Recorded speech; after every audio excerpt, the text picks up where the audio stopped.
السلام علیکم ورحمۃ اللہ وبرکاتہ۔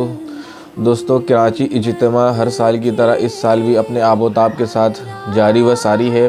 کراچی اجتماع اورنگی ٹاؤن میں منعقد کیا جاتا ہے، پر اورنگی ٹاؤن کی جو بیشتر آبادی ہے ان کا تعلق تبلیغی جماعت سے نہیں بلکہ کسی اور جماعت سے ہے، جن کی وجہ کر بیشتر لوگوں کو تبلیغی جماعتوں سے اختلاف رہتا ہے۔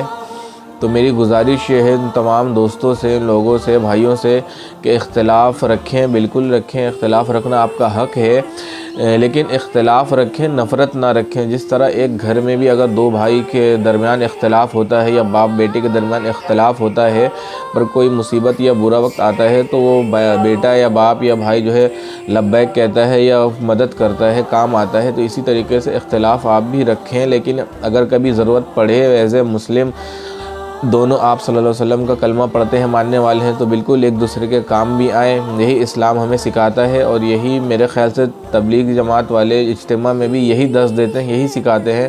اور اجتماع کا سب سے بہترین اور حسن عمل یہ ہے جو مجھے لگتا ہے، جو ہم نے بچپن سے سنا ہے نا، کہ ایک ہی صف میں کھڑے ہو گئے محمود و ایاز، نہ کوئی بندہ رہا نہ کوئی بندہ نماز۔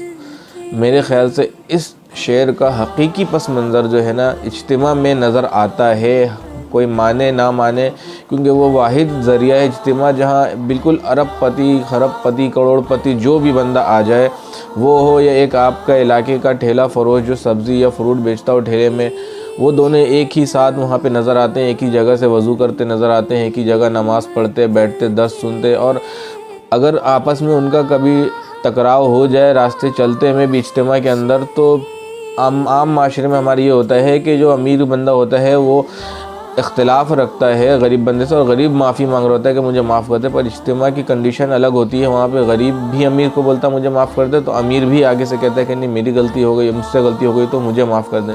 یہ سب سے حسن عمل، سب سے بہترین اور خوبصورت عمل ہوتا ہے اجتماع کا۔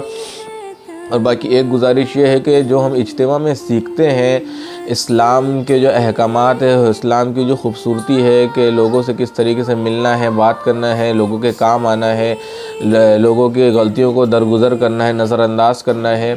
لیکن دعا ختم ہونے کے بعد ہی جب لوگ اجتماع سے نکل رہے ہوتے ہیں تو عموماً لوگ آپس میں دوبارہ اختلاف کر رہے ہوتے ہیں یا ٹکر لگنے کی وجہ کر لڑ رہے ہوتے ہیں، ایک دوسرے پہ غصہ ہو رہے ہوتے ہیں۔ تو میری گزارش ہے کہ جو ہم اجتماع میں سیکھتے ہیں وہ صرف اجتماع کے حد تک نہیں ہوتا، یا صرف ہمارے مسجدوں کے حدود کے اندر نہیں ہوتا، یا روزے کی حالت میں نہیں ہوتا۔